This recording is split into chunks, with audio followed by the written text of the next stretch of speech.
होठ पे रहतौ लभर के खाली ना रोजे रोजे भेंट करबो मिलबोगे सुबह शाम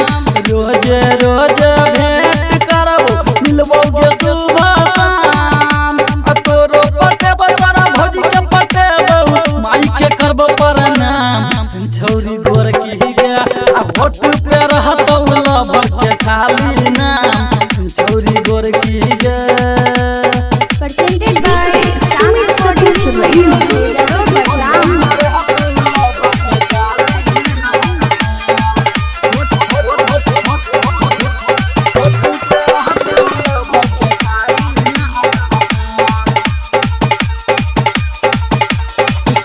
बहाना कके मिले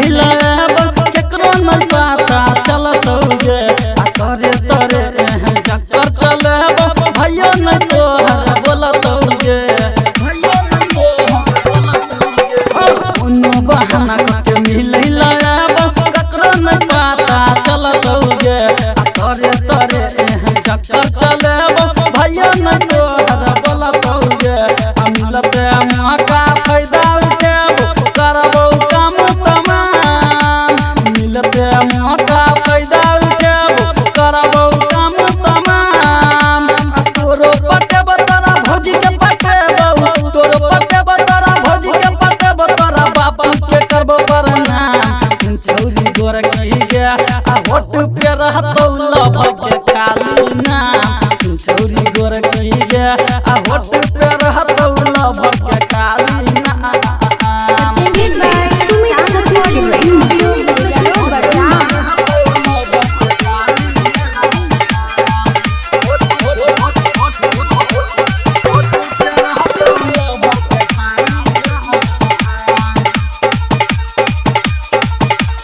छोटकी बहिन के साली बनेबो तोरा अपन घर वाली गे आ गायक परवीन परवाना कहै छौ जब तोरा सुन गाली गे